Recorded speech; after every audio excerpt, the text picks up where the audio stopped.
Ya va a recibir el bosquejo, hermano.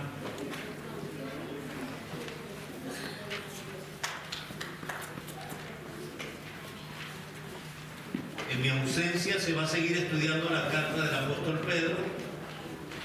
Ya los hermanos, el hermano Javier tiene los bosquejos, de tal manera que usted va a seguir recibiendo palabra de Dios.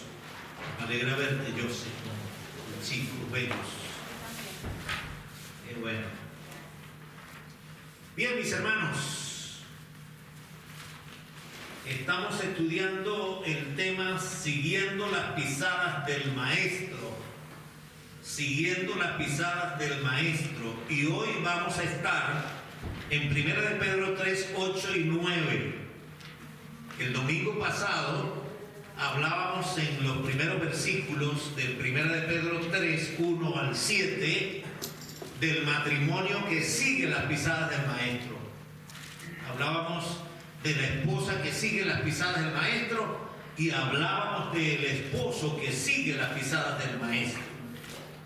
Y hoy vamos a seguir con el versículo 8 y 9 del capítulo 3 de Primera de Pedro. Los leo.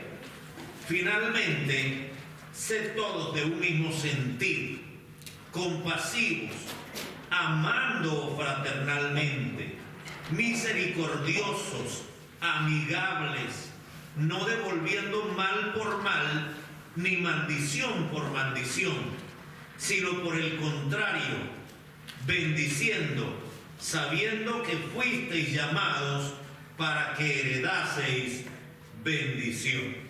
Amén. Vamos esperando la transparencia, mi hermano. Gracias. Ok, mis amados hermanos.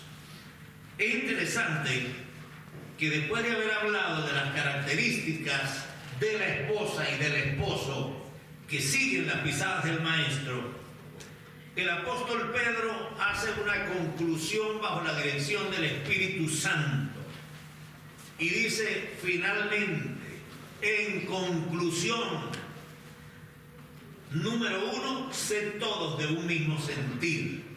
El cristiano como esposo, como esposa, como hijo, como hija, como ciudadano del reino, en primer lugar, quien sigue las pisadas del Maestro, imita el mismo sentir de Cristo con su Padre y se une en un mismo cuerpo o se une en ese sentir al cuerpo de Cristo. El apóstol está diciendo, sed todos de un mismo sentir. Finalmente, en conclusión, y Filipenses capítulo 2, versículo 12, el apóstol Pablo habla de tener un mismo sentir. En el capítulo 2, versículo 2 de Filipenses, el apóstol Pablo dice que debemos tener un mismo sentir. Capítulo 2 del libro de Filipenses, versículo 2, completad mi gozo, sintiendo lo mismo, dice, teniendo el mismo amor, unánimes. Está hablando de unidad. Está hablando que nosotros debemos ser uno en Cristo. Yo soy un solo Luis, ¿verdad? Yo no puedo decir, no, yo quiero que mi brazo se llame Mario y que mi pierna se llame Magdiel. No.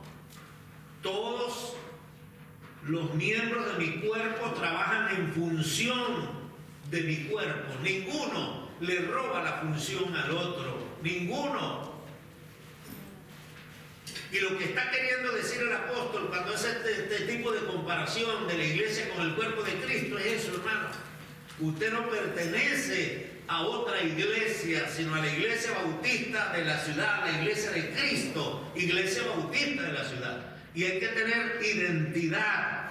Por eso es bueno cosas como esta, ¿verdad? Hay que tener identidad propia. Y tener identidad es que sentimos lo que otro siente, sentimos el dolor de Noira, sentimos el dolor de Johnny. Ustedes sienten mi dolor, nos identificamos unos con otros, ¿verdad? Somos miembros de la misma familia. Y el apóstol nos dice que Cristo tuvo el mismo sentir con el Padre. ¿Cuál era el sentimiento del Padre? Yo tengo que salvar a la humanidad que se perdió. La humanidad que yo hice, que yo formé, cayeron, desobedecieron. Yo tengo que salvarla. Y él dio una promesa y decidió encarnarse en Cristo. Y Cristo nunca dijo, no. Esa gente es muy pecadora y yo voy a ir a morir por ellos. No, olvídate, papá. Olvídate, no.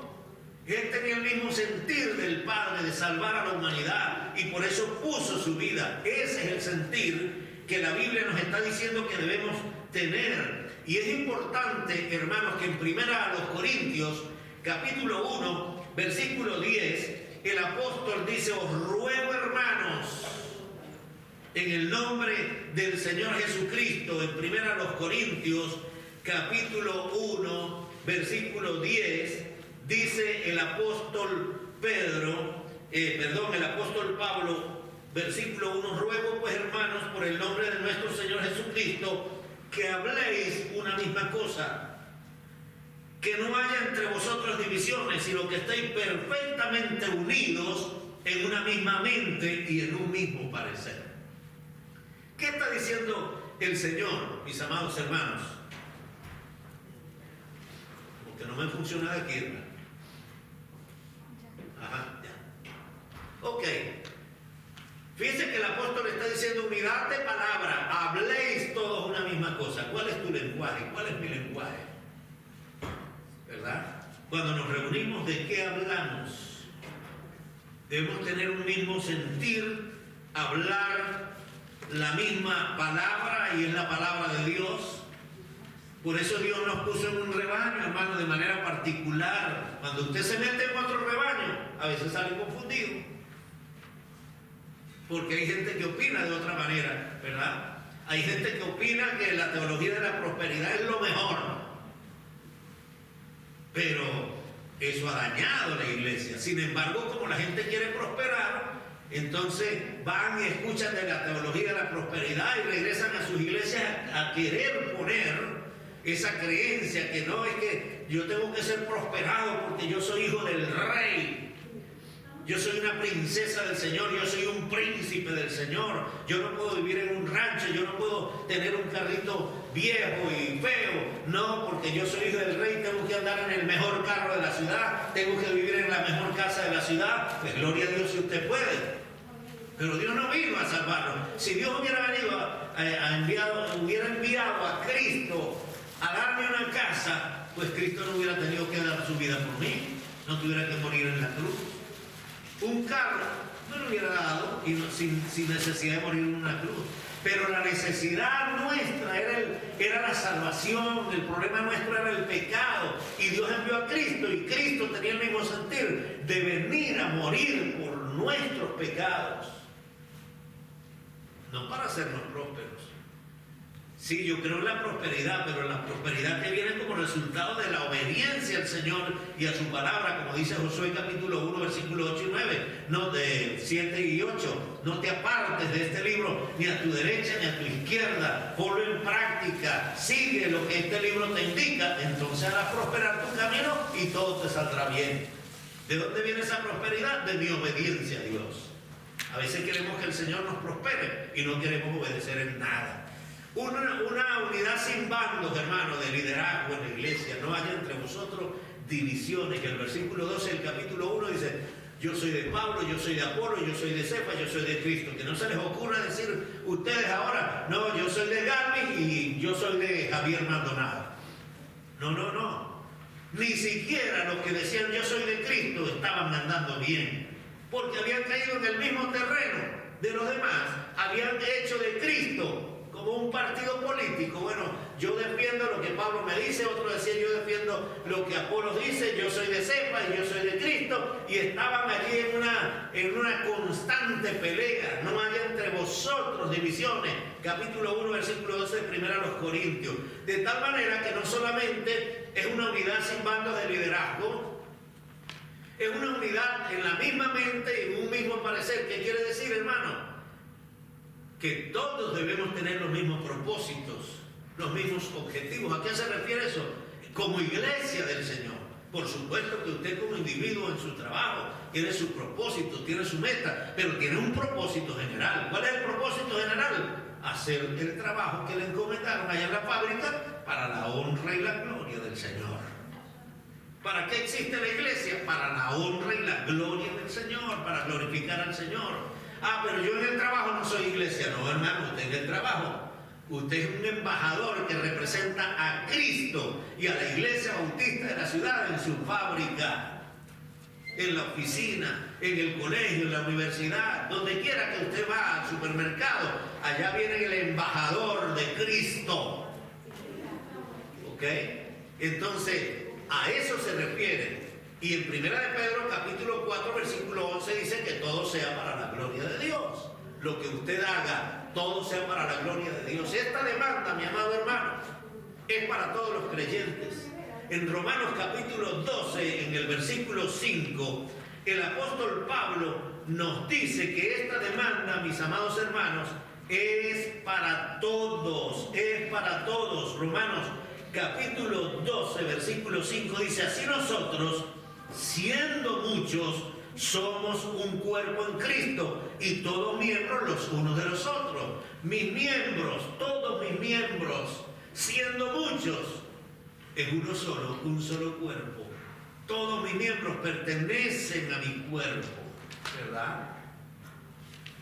Yo no puedo hacer que los miembros de su cuerpo vengan, yo me los injerte y sean parte de ese. El único fenómeno es entre esposos, ¿no?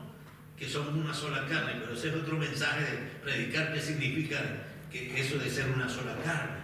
Pero aquí, mis amados hermanos, está hablando de que nosotros debemos caminar como equipo.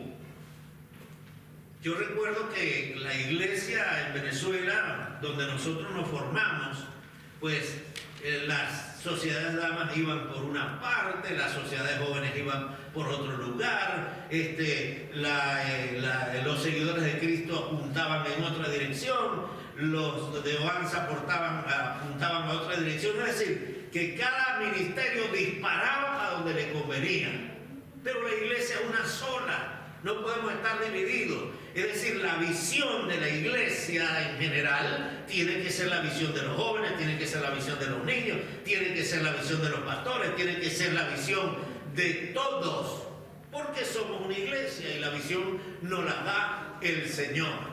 Y la Biblia nos dice en Efesios capítulo 4, versículos 15 y 16, que después de hacer el milagro de la unidad, hasta que todos lleguemos a la unidad de la fe, pero para llegar a la unidad de la fe, Efesios 4:15, que no seamos niños fluctuantes, versículo 14, sino que crezcamos en todo aquel que es la cabeza, esto es Cristo, de quien todo el cuerpo, bien coordinado y concertado entre sí, unido por las coyunturas que se ayudan mutuamente. ¿Quiénes son esas coyunturas? Cada uno de nosotros con el don que Dios le ha dado. Yo no me puedo quitar un dedo porque al desprenderse de mi coyuntura ya perdió el fluido de la sangre y ese se va a secar y se muere. ¿Ok?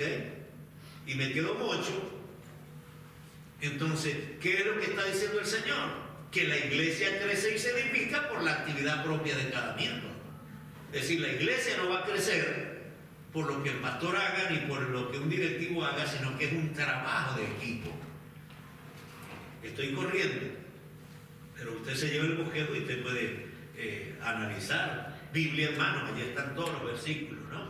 Ahora, en segundo lugar, quien sigue las pisadas del Maestro no solamente tiene el mismo sentir del Señor, que era un sentir de unidad, que sean uno como yo y tú somos uno, Padre amado, decía Cristo, ¿verdad? Entonces esa es la petición de Cristo. Cristo no está diciendo, Señor, dale al hermano fulanito de tal un carro, él lo merece, así, papá. No, que todos sean uno, porque había un interés claro en la Trinidad, para que el mundo crea que tú me enviaste. A través de la unidad de la iglesia, el mundo va a creer que tú me enviaste. A través de la unidad de la iglesia, el mundo va a conocer que tú me enviaste. Porque entre conocer y creer hay diferencia, ¿verdad? Hay gente que cree pero no conoce. No, yo creo en Cristo, pero no lo conoce. Entonces, a través de la unidad, el pueblo, los inconversos, nuestra familia, ven la unidad de la iglesia y a través de esa unidad dice, van a creer que yo soy el enviado, van a conocer que yo soy el enviado. Y otro versículo allí, el 23, dice, van a conocer que el mismo amor, papá, con el que tú me has amado a mí, es el mismo amor con el que tú amas a todos los demás. ¡Qué interesante! Entonces procure la unidad. En segundo lugar, mis amados hermanos, el que sigue las pisadas del maestro es compasivo. Note lo que el versículo está diciendo. Finalmente, sé todos en un mismo sentir. Compasivos. Compasivos, hermano. El concepto de compasión, note esto, es el sentimiento esencial de aquellos que dicen ser seguidores de Cristo. Sentimiento esencial, indispensable, que tienen los que dicen yo sigo a Cristo. Yo soy cristiano. La palabra compasión significa sufrir junto. Cuando usted tiene compasión, usted sufre junto al que está sufriendo, mi amado hermano. ¿Sabe que he llorado al ver a los presos políticos que han sido liberados, contando todas las situaciones que vivieron? Eso parte el corazón. Yo soy muy llorón, mi hermano. He tenido que estar en velorios donde yo no conozco a la gente, pero por ser pastor allí me hago acto de presencia cuando sé que alguien murió, porque sé que la gente que está allí, el muerto, no me necesita. Pero los muertos que están vivos, que son los familiares que no conocen a Cristo, sí me necesitan. Y yo me hago presente y me presento. Soy el pastor fulano de tal, aquí estoy a la orden, vengo a orar por ustedes. Quiero ayudarles, quiero bendecirles, dándoles consuelo, una palabra de consolación, y yo termino llorando con la gente. Así no conozca al muerto, hermano, ni los conozca a ellos. En 50 años en velorios he llorado en muchas oportunidades. ¿Ok? ¿Por qué? Porque eso es compasión, hermano. Comprender el sufrimiento de los demás, y por lo tanto, eso me produce el deseo de aliviar, de reducir o de eliminar ese sufrimiento. ¿Verdad? Hay un ejemplo claro. Algunos de ustedes han colaborado con nosotros para aliviar nuestro sufrimiento. Eso es compasión, mis amados hermanos. Es una demanda del Señor para todos los creyentes. En Efesios capítulo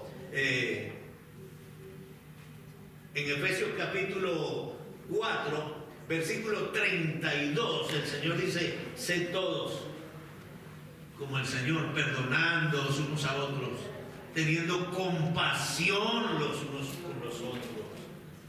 ¿A quién le está diciendo eso? A la iglesia. No le está diciendo eso a los pastores, le está diciendo eso a la iglesia. No le está diciendo eso a la directiva de una iglesia, le está diciendo eso a cada creyente, que debemos ser compasivos.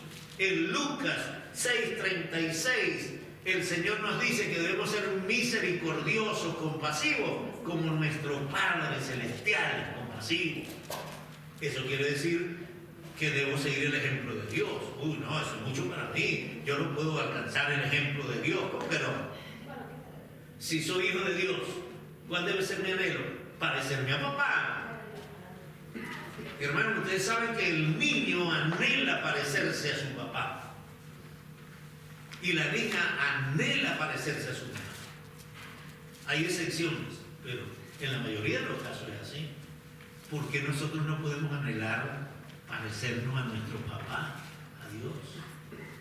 Y esa es la demanda. Ser misericordioso, compasivo, como vuestro Padre que está en los cielos es compasivo. Y la Biblia nos está retando, mi amado hermano, a seguir el ejemplo de nuestro Señor Jesucristo en Mateo 9:36. ¿Qué dice la Biblia cuando Cristo vio a las multitudes? Dice, tuvo compasión de ellas. ¿Y por qué tuvo compasión de ellas? ¿Porque tenían hambre? No. Esa no fue la necesidad que Cristo vio en primer lugar. Tenían necesidad de algo más que comida. Dice, al verlos, tuvo compasión de ellos porque eran como ovejas sin pastor. No dice, eran como ovejas sin alimento, sin comida, sin casa, sin vehículo, no, sin pastor, desorientados, buscando desesperadamente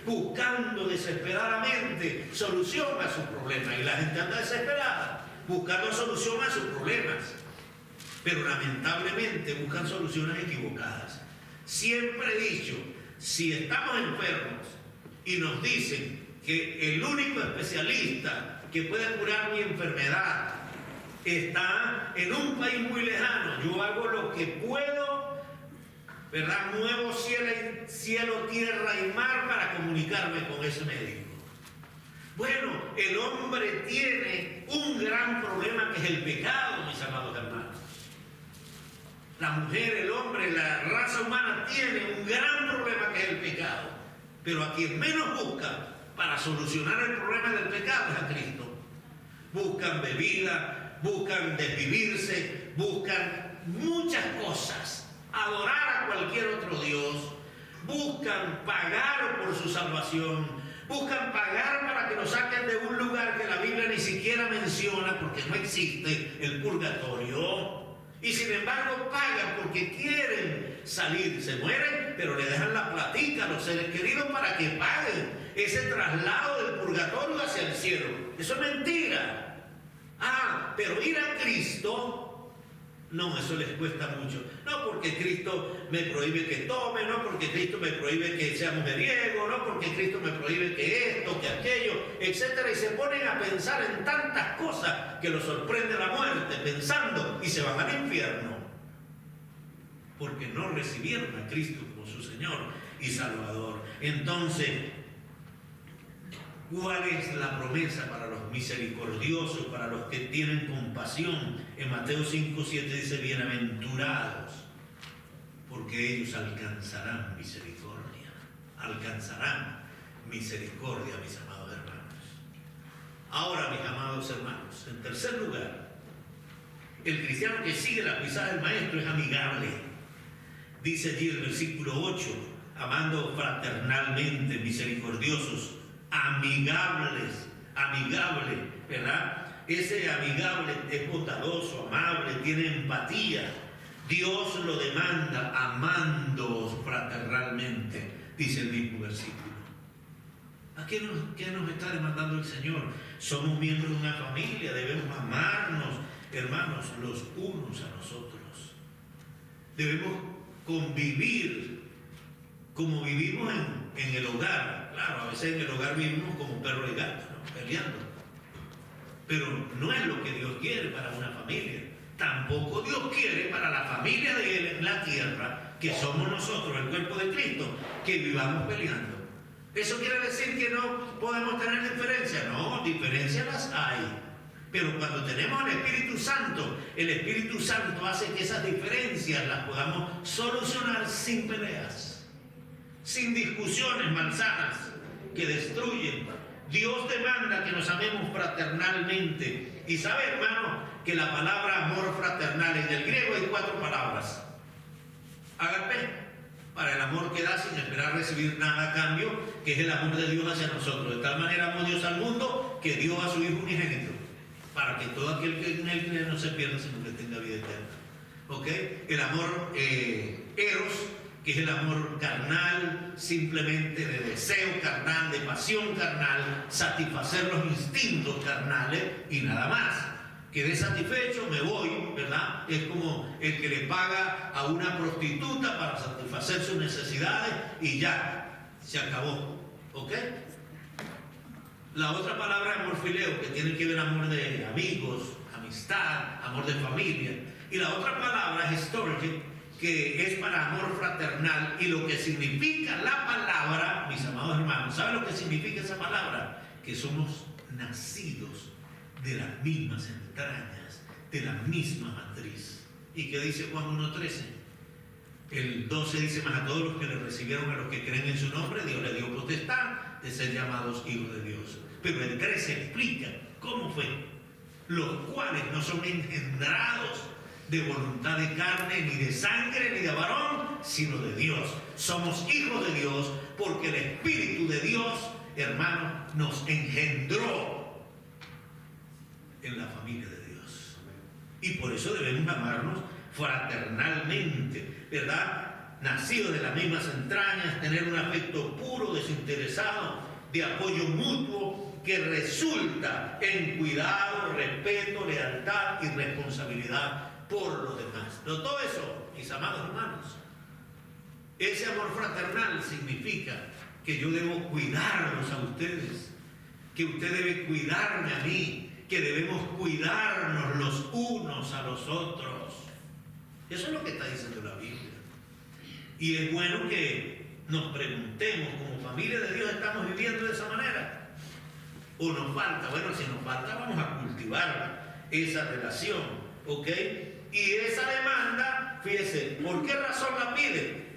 Ante la cercanía del Señor. Este es el testimonio más impactante que podemos dar a todos los hombres. Filipenses 4:5 dice: vuestra gentileza, vuestra caballerosidad, vuestra amabilidad sea dada a conocer a todos los hombres. El Señor está cerca. ¿Qué implica eso de que el Señor está cerca? Dos cosas: el Señor está entre ustedes, Él está observando todo lo que ustedes hacen. Y la otra sección es que el Señor, su venida, su regreso, está cerca. Pero por el contexto donde aparece la palabra, se refiere más a que el Señor está vigilando nuestras acciones. Está cerca. Así que ámense los unos a otros, sean gentiles, sean tratables, sean amables los unos con los otros, que el Señor está observando lo que ustedes están haciendo. ¿Ok? Y en Juan 13:35, nuevamente el Señor dice que este es el mejor testimonio para el mundo. En esto conocerán que ustedes son mis discípulos, si ustedes se aman los unos para con los otros. Pero Pablo dice en Gálatas 5:13 que debemos andar en amor, amarnos fraternalmente, porque si el mundo nos ve que nos mordemos y peleamos unos con otros, ¿qué dirán? Pablo dice: ¿qué van a decir ellos? Eso no es buen testimonio. Y mucha gente, mucha de nuestra familia, hermanos, las corremos de los caminos del Señor. Muchos padres corren a sus hijos de los caminos del Señor, porque en la iglesia son una cosa y en la casa son otra cosa. Entonces los hijos dicen: no, yo quiero tener el papá que tengo en la iglesia, yo quiero tener la mamá que tengo en la iglesia, yo no quiero tener el papá o la mamá que tengo aquí en mi casa, porque ese hombre sí me pelea, esa mujer sí me pelea. No, hermano. Entonces estamos llamados a dar ese buen testimonio. En cuarto lugar, mis amados hermanos, en cuarto lugar, el que sigue las pisadas del Maestro no es vengativo. Dice el versículo 9: no devolviendo mal por mal, ni maldición por maldición. Y hermanos, yo he visto gente vengativa en las iglesias. Yo he visto líderes vengativos en las iglesias. Cuando tú eras diácono de la iglesia, votaste para que me pusieran en disciplina. Yo te espero en la bajadita. Ahora soy diácono y tú no eres diácono. Ahora me toca a mí, me voy a vengar. No, hermanos. A veces parecen tonterías, pero eso significa que en lo más profundo del corazón de un creyente que actúa así, hay un deseo de venganza. Si hay un resentimiento, hay una amargura, mis amados hermanos, el Señor nos dice que no seamos vengativos, no devolviendo mal por mal, ni maldición por maldición. Es decir, si te maldicen, no maldigas. No tomen represalias, significa la palabra. No tomen represalias no se desquiten, no tomen venganza. Eso es lo que significa la exhortación. No tomen represalias, no se desquiten, no tomen venganza, no hacer pagar a alguien por lo que te hizo o ajustar cuentas con quienes creemos que nos han hecho daño. Ni siquiera en el trabajo, hermano. ¿Por qué? Porque la palabra es clara: si te maldicen, no maldigas. Y el mejor ejemplo es Cristo. ¿Usted cree que el enemigo no puso frente a Cristo en bandeja de plata a los que le estaban crucificando, a los que lo habían golpeado, maltratado, a los que lo habían perseguido, a los que habían hablado mal de él? ¡Claro! Y Cristo, como Hijo de Dios y como Dios mismo, pudo haber dicho: Padre, manda un rayo y acaba con esta gente que me está crucificando. Pero dice la Biblia que cuando le maldecían, no maldecían. Cuando le escupían, no escupían. Cuando se burlaban de él no contestaba también con burlas, dice, sino que encomendó la causa al que juzga justamente. Y en vez de decir: Padre, destrúyelos antes de que me destruyan a mí, él dijo: Padre, perdónalos porque no saben lo que hacen. Eso es lo que la Biblia nos está diciendo a nosotros, que sigamos el ejemplo de Cristo. Estás siendo tentado a vengarte, te hicieron algo, a lo mejor en un social que hicimos, pues se me olvidó la palabra que en un convivio, te dejaron sin comida, te dejaron sin algo que tú anhelabas comer. A mí me gusta mucho el quesillo, aunque ahorita no estoy comiendo esa cosa, pero una vez que trajeron un quesillo allí muy bueno, los hermanos de México y de otra parte lo llaman flan, creo, pero era un quesillo venezolano, de esos sabrosos. Oye, había bastante, y cuando yo fui a buscar ya no había ni el melado ese. Y yo me quedé: pero por eso me voy a poner a pelear. Una vez hicimos una venta de sopa para recoger fondos, no recuerdo para qué era, en la organización, en la región 7.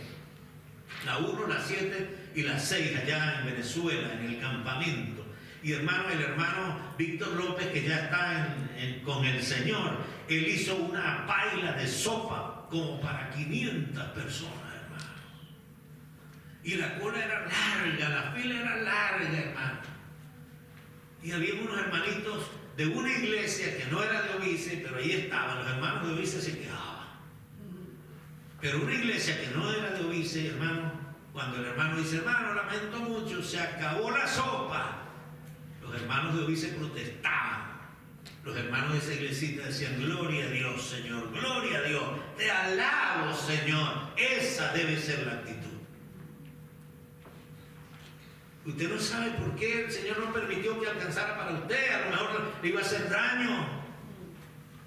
Dios sabe cómo son las cosas, hermano. ¿Ok? Si tienes la tentación de venganza, déjala en las manos del Señor. Romanos 12, 19 dice: no os venguéis vosotros mismos, amados míos, sino dejad lugar a la ira de Dios, porque escrito está: mía es la venganza, dice el Señor. Mía es la venganza, dice el Señor. ¿Ok? Entonces, y el otro versículo, más bien, en vez de buscar venganza, mi amado hermano, ayude a su enemigo. Uy, este versículo golpea. Ayude a su enemigo, hermano. Romanos capítulo 12, versículo 20, dice: así que si tu enemigo tuviera hambre, dale de comer; si tuviera sed, dale de beber, pues haciendo esto, agua de fuego amontonará sobre su cabeza. ¿Sabe usted lo que es ascuas de fuego? ¿Usted ha visto el carbón encendido bien rojito? Ascuas de fuego es que el rostro de la gente que es mi enemiga y que yo le haga un bien se va a poner rojo como ese carbón, de vergüenza, porque su conciencia lo está acusando. Tanto daño que yo le he hecho al hermano, a fulano de tal, y él, en vez de vengarse, lo que hace es bendecirme. orar por mí. Y es lo que Cristo recomienda, mi amado hermano, es lo que Cristo recomienda, que oremos por nuestros enemigos, por el que nos maldice, por el que nos hace daño, etc. ¿Ok? Y número 5, quien sigue las pisadas del maestro, en vez de maldecir, bendice. En vez de maldecir, bendice, mi amado hermano. Capítulo 3, versículo 9, dice bendiciendo. ¿Ok? No devolviendo mal por mal ni maldición por maldición, sino por el contrario, bendiciendo. Bendiciendo. Bendiga al que lo mira mal. Bendiga al que le hace daño. Bendiga, mi amado hermano, a aquel que desea destruirlo. Bendígalo, que Dios se encargará de él. Yo no tengo que encargarme de él, porque si yo me encargo de él, voy a estar lleno de amargura. ¿Y quién es el que va a sufrir más? ¿Él o yo? Yo, porque la amargura me puede llevar a un infarto. La amargura me puede llevar a úlceras. La amargura sube mis niveles de azúcar. La amargura sube mi tensión. La amargura mancha la piel. Uy, hermano, hay una gran cantidad de enfermedades que tienen como raíz el resentimiento y la amargura. Muchos niños fueron criados de esa forma y hoy como adultos su subconsciente tiene guardado allí tanta amargura contra sus padres que la descarga con su esposa o con su esposo. Problemas, hermanos, que afectan nuestra vida. Ahora el Señor está diciendo bendiga. ¿Cuál es la razón? Es la demanda de Dios. Si usted va a Lucas capítulo 27 y 28, Lucas capítulo 27 y 28, capítulo 6, versículo 27 y 28 dice: pero a vosotros, los que oís, os digo, amad a vuestros enemigos, haced bien a los que os aborrecen, bendecid a los que os maldicen y orad por los que os calumnian. Y orad por los que os calumnian. Pero no es, oh Señor, destrúyelos. No, esa no es la oración. Los salmos imprecatorios eran para allá, no eran para nosotros, ¿verdad? Y las lecciones espirituales que los salmos imprecatorios nos enseñan son eso, a dejar la venganza en las manos del Señor. ¿Y cómo dejo la venganza en las manos del Señor? Bendiciendo al que me hace daño. Porque cuando lo bendigo, hermano, yo estoy recibiendo bendición. Mientras que Él se distancia más de mí, yo estoy recibiendo bendición. El Señor me bendice, el Señor me guarda.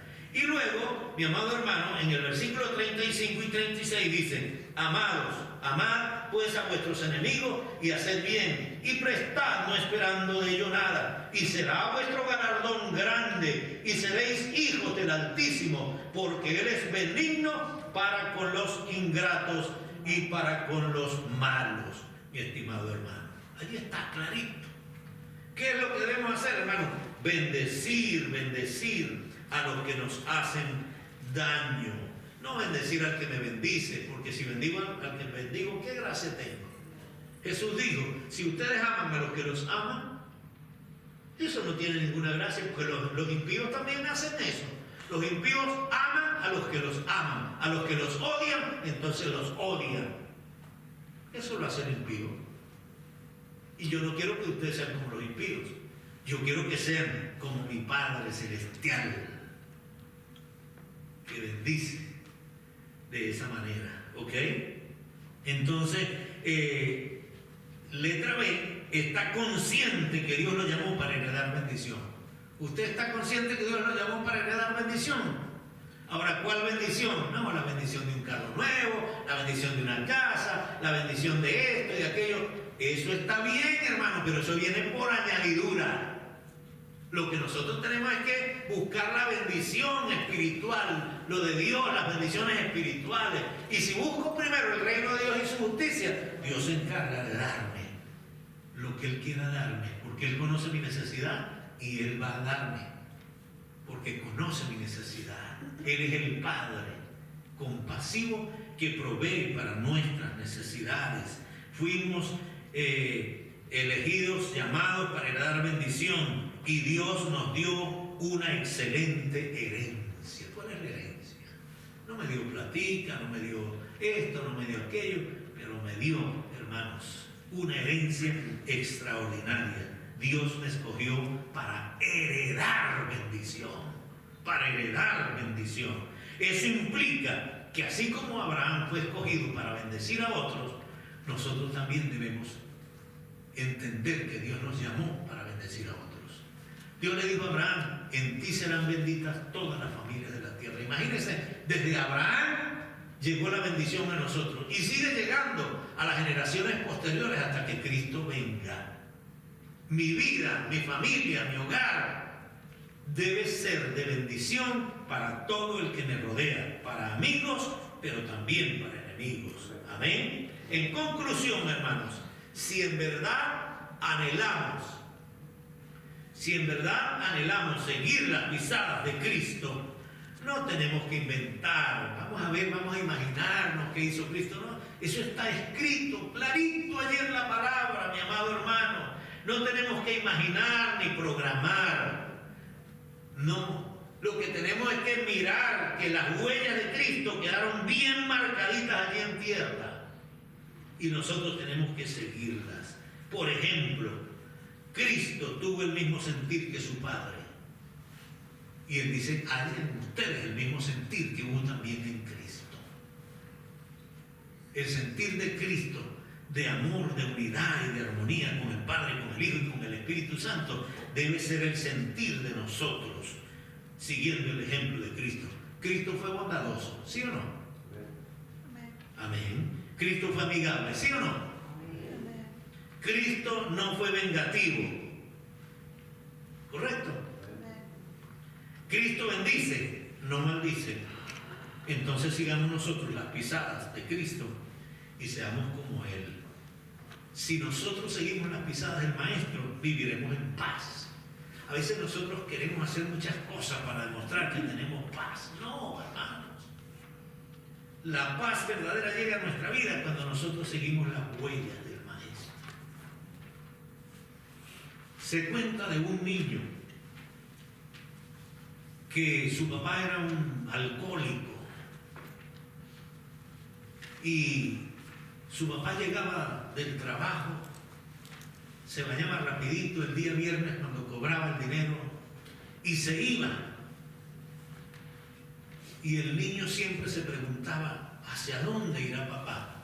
Y desaparecía viernes, sábado, domingo, y aparecía el lunes en la madrugada ya para ir, como decimos en Venezuela, con el ratón, no sé cómo dicen en México y en otros lugares, El Salvador, cuando el hombre que toma mucho va con dolores de cabeza, el trabajo se levanta: ay, me siento mal. Nosotros le decimos allá ratón, enratonado, ¿ok? Entonces, mi amado hermano, el niño un día dijo: yo voy a seguir a mi papá. Y sin que el papá se diera cuenta, se fue detrás del papá y en el camino lo agarró un aguacero. Y el papá iba dejando las huellas en el barro, en el camino, y el niño muy pequeñito trataba de saltar exactamente donde quedaba cada huellita del padre. Exactamente. Y así siguió a su papá hasta el lugar donde se metió su papá. Y cuando su papá está allí adentro ya tomando aguardiente, el niño se presenta y el padre lo ve. Y entonces el padre le dice: hijo, ¿qué haces tú aquí? Este no es un lugar para ti. Estás equivocado, este no es un lugar para ti.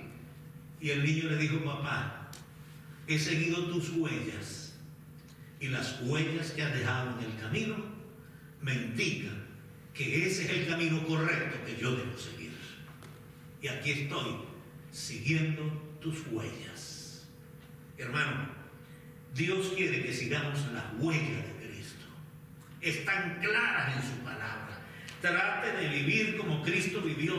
Imitemos todo lo que Cristo hizo. Y en 1 de Pedro, capítulo 1, versículo 21, está el reto. Cristo murió, padeció por nosotros para dejarnos ejemplo, para que sigamos sus pisadas, para que sigamos sus huellas, mi amado hermano. La demanda está clara y en la palabra de Dios, Cristo dejó sus huellas bien marcadas. No necesitas seguir otras huellas. Sigamos las huellas del Maestro. Señor amado, gracias te damos por tu palabra. Te bendecimos porque tu palabra nos desafía, Padre Santo, a que nosotros podamos seguir tus huellas. Esa es la demanda, seguir el ejemplo de Cristo. No seguimos una religión, seguimos un estilo de vida, el de Cristo. Seguimos un modelo de vida, el de Cristo.